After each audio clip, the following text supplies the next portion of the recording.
After working 80-hour weeks for 6 straight years, I finally had the keys to my own home.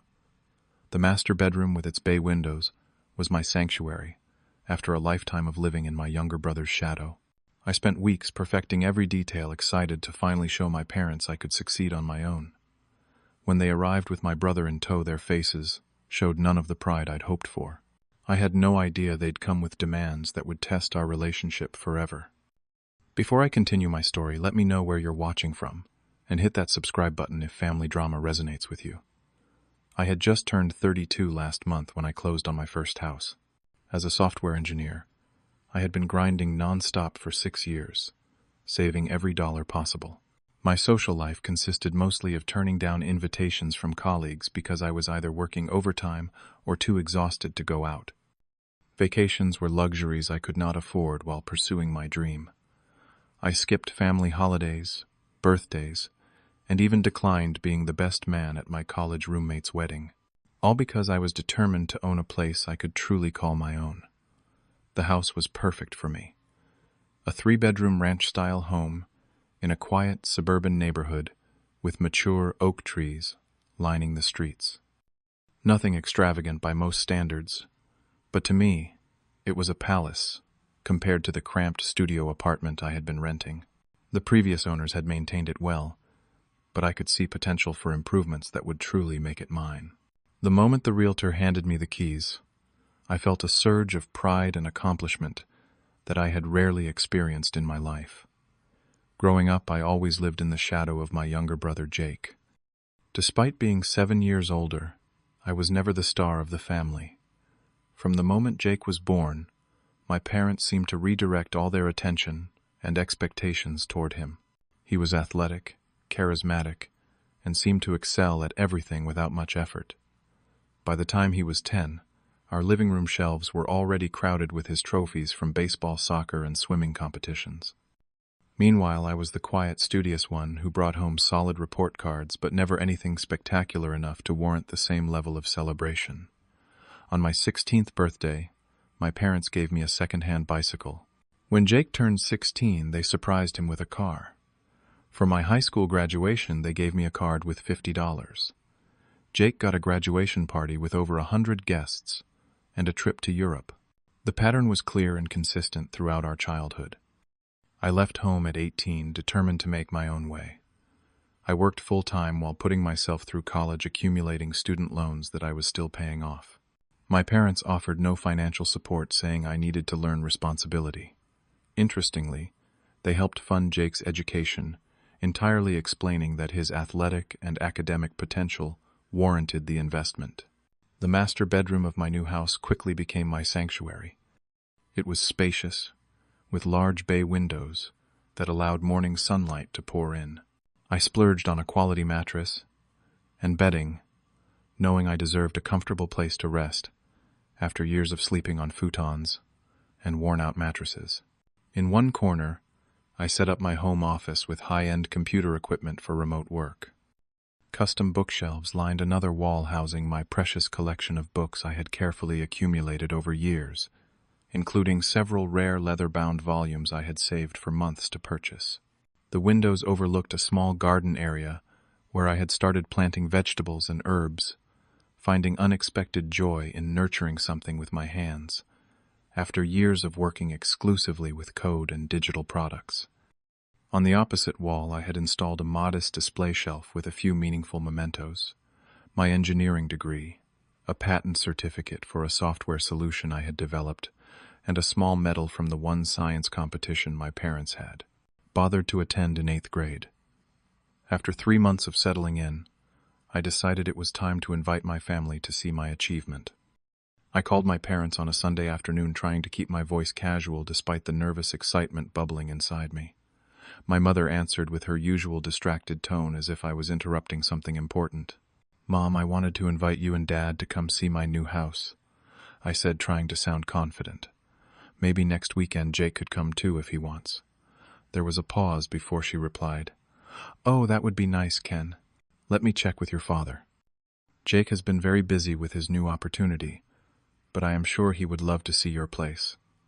By the end of the call, plans were made. They would drive up on Friday evening, and stay for the weekend. I spent the entire week preparing for their visit, cleaning every corner, stocking the refrigerator with their favorite foods, and even buying new guest towels for the bathroom. I arranged the guest bedroom with my parents in mind, with extra pillows, and a reading lamp I knew my father would appreciate. The smaller third bedroom would be perfect for Jake. I imagined their reactions as they walked through the door. My father nodding in approval at my smart investment. My mother embracing me with pride. Even Jake showing a hint of respect for what I had accomplished on my own. After years of feeling invisible, I thought this might finally be my moment to shine in their eyes. When my family pulled into the driveway on Friday evening, I noticed immediately that they had brought more luggage than seemed necessary for a weekend stay. My father unloaded 3 large suitcases from the trunk, while Jake carried a duffel bag and what looked like computer equipment. Still, I dismissed the observation and greeted them with enthusiasm. "Welcome to my home," I said, unable to keep the pride from my voice, as I opened the front door wide. The tour began in the living room, where I had arranged comfortable seating around a modest television set. My mother glanced around with a tight smile. "The Hendersons next door to us just redid their living room with Italian furniture," she commented. "Have you considered a larger television? This one seems rather small for the space." My father peered out the front window. "The neighborhood seems okay, but you are quite far from the city center. The commute must be difficult." Jake ran his hand along the back of my couch, wrinkling his nose slightly. "Kind of basic furniture, bro. Did you get this stuff secondhand?" I tried to maintain my positive attitude, guiding them through to the kitchen where I had prepared dinner. "I chose this location because it is quiet and the property values are rising. The commute is not bad, and I can work from home most days anyway." The dinner I had spent hours preparing did not fare much better under their critical eyes. My mother picked at the roasted chicken, commenting that it was a bit dry. My father questioned my choice of wine, while Jake barely acknowledged the food, too busy texting on his phone. Throughout the meal, the conversation repeatedly shifted to Jake's recent accomplishments. He had apparently received a promotion at his marketing job, despite being there less than a year. They recognize talent when they see it. My father boasted, clapping Jake on the shoulder. "He will be running the department before he is 30. Mark my words."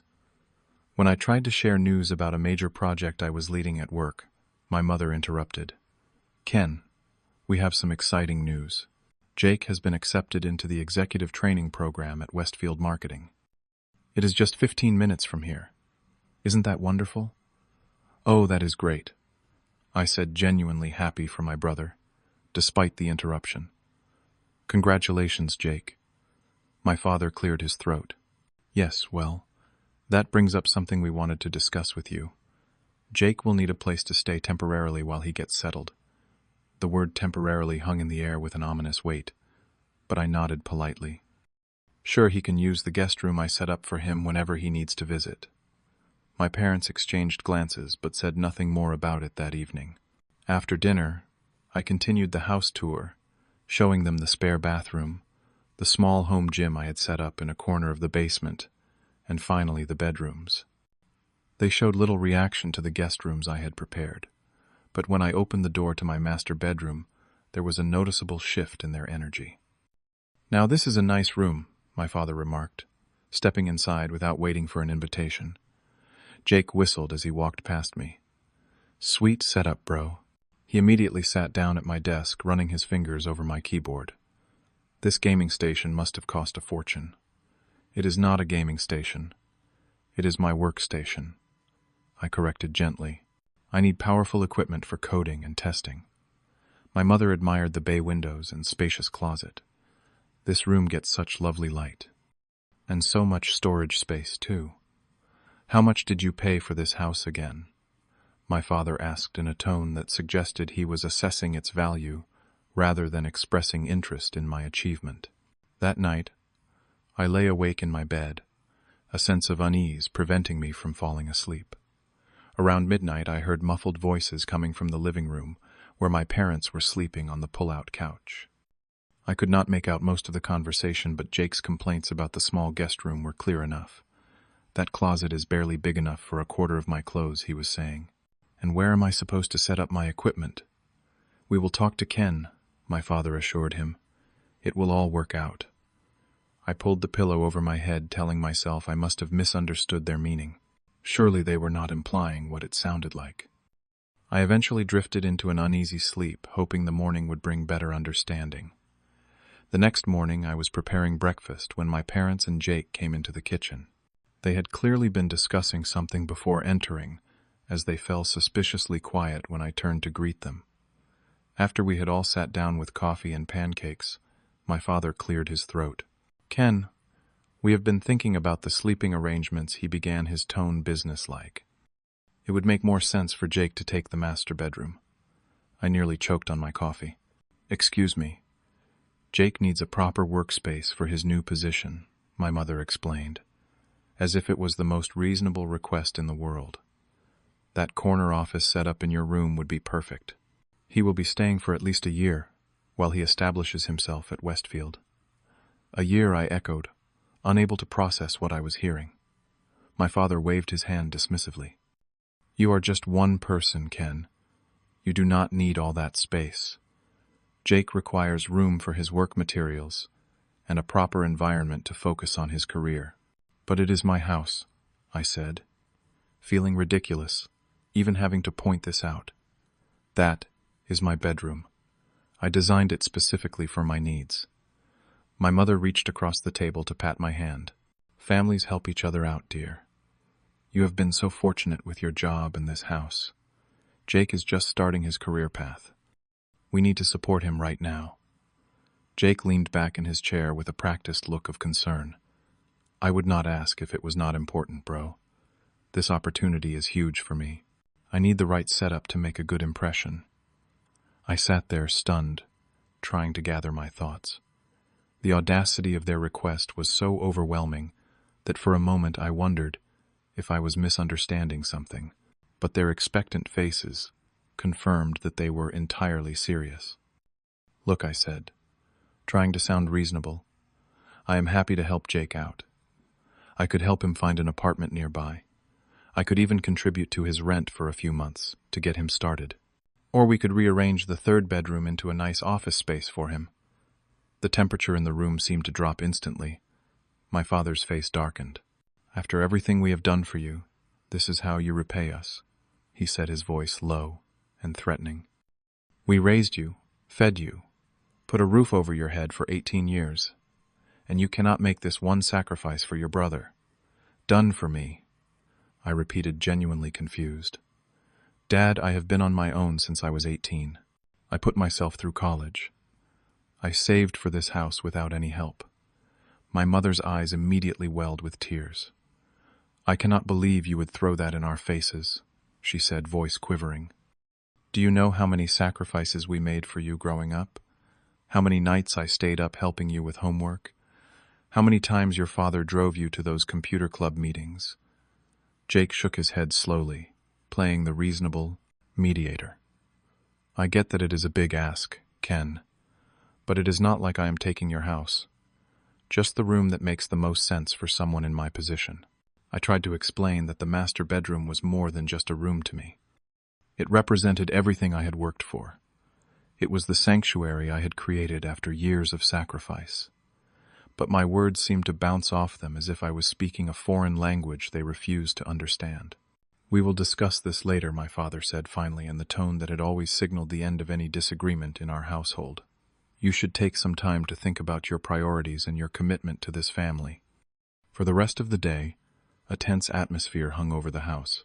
Jake invited several friends over without asking, filling my living room with strangers who helped themselves to my refrigerator and spoke loudly about parties and people I did not know.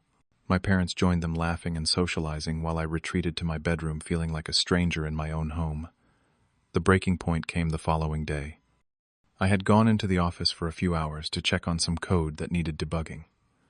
When I returned home just after noon, I found the door to my master bedroom wide open and the sound of furniture being moved inside.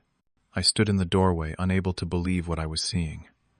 My father and Jake were rearranging my desk. My mother was removing my clothes from the closet, piling them haphazardly on the bed. My precious book collection had been cleared from the shelves, stacked carelessly on the floor. One of my rare leather-bound books lay open on the carpet, its spine cracked. Jake had already connected his gaming console to my monitor and was running cables across the room. A poster of his favorite sports team was leaning against the wall, ready to be hung. "What the hell is going on?" I demanded, my voice trembling with shock and rage. My mother looked up, seemingly surprised by my anger. "We thought we would help get things moved," she said brightly. "Jake needs to get settled before his orientation next week. We figured you would be more reasonable after having some time to think about it," my father added, as if I had already agreed to their outrageous demand. "We are just speeding up the process." Jake gave me what I assumed was supposed to be an appreciative smile. "Thanks, bro. This is going to be perfect." I stared at the scene before me, at my violated sanctuary, my displaced possessions, my family's complete disregard for my boundaries and property. In that moment, something inside me broke. All the years of being overlooked, dismissed, and taken for granted crystallized into a single undeniable truth. This pattern would never end unless I ended it. Without a word, I turned and walked out of the house. I drove to Lincoln Park, a quiet spot, a few miles from my home, where I often went to clear my head during stressful work periods. Sitting on a bench overlooking the small lake, I tried to process what had just happened. My hands were shaking, and I felt physically ill. The betrayal cut deeper than I could have imagined. As I sat there, memories from my childhood resurfaced with painful clarity. The time my parents gave Jake my bedroom, because he needed more space for his trophies. When they borrowed money from my college fund to pay for Jake's sports camp, promising to replace it but never did. The countless family events, where my achievements went unacknowledged, while Jake received elaborate praise for the smallest accomplishments. I pulled out my phone and called Tom, my closest friend since college. After explaining the situation, his response was immediate and firm. "Ken, they are taking advantage of you. Again. Just like they always have," he said. "This is your house. You paid for it. You get to decide who stays where. Period. But they are my family." I protested weakly, even as I knew he was right. "Family respects boundaries," Tom replied. "Family does not break into your personal space and rearrange it without permission. That is not family behavior, that is entitlement." Our conversation continued for nearly an hour, with Tom helping me see that this was a pivotal moment. I could continue the pattern of sacrificing my needs for Jake's wants, or I could finally break the cycle. By the time we hung up, I knew what I had to do. I returned home with a calm determination I had never felt before. The house was quiet when I entered. Jake had gone out with his friends, and my parents were sitting in the living room watching television, as if nothing unusual had happened. "We need to talk," I announced, switching off the TV. "All of us. Jake needs to be here too. Please call him and ask him to come back now." Something in my tone must have conveyed the seriousness of the situation, because my father did not protest. He made the call, and within 20 minutes, Jake returned, looking slightly annoyed at having his outing interrupted. Once we were all seated in the living room, I took a deep breath and began. "What happened today was completely unacceptable," I said, my voice steady despite my racing heart. "This is my home. I paid for it. I maintain it. I decide who stays here and where they sleep." My father started to interrupt, but I held up my hand.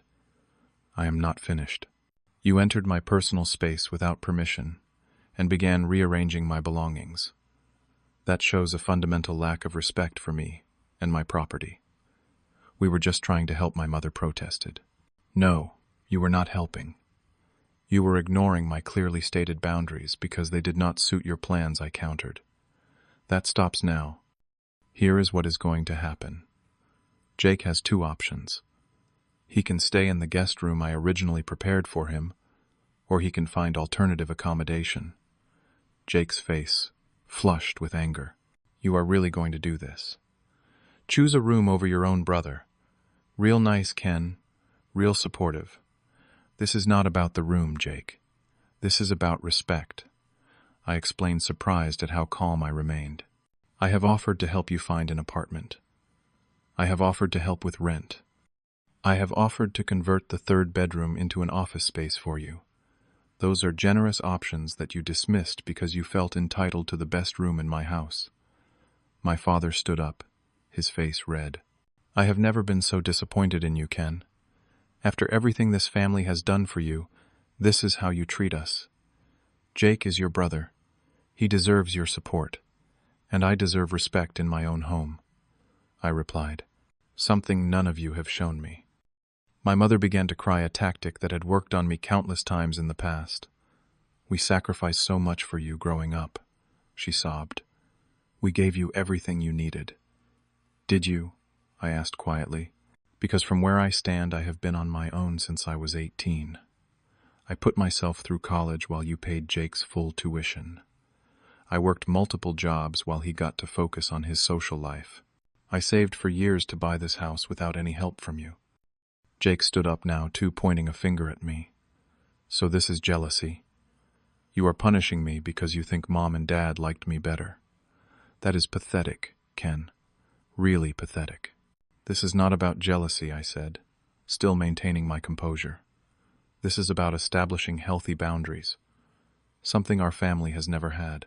The argument escalated with my father threatening to cut me off from the family entirely. Jake called me selfish, ungrateful, and several worse things I will not repeat.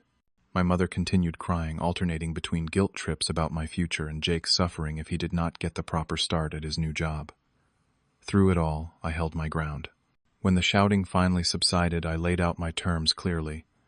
All of your things will be moved back to the guest rooms by tonight.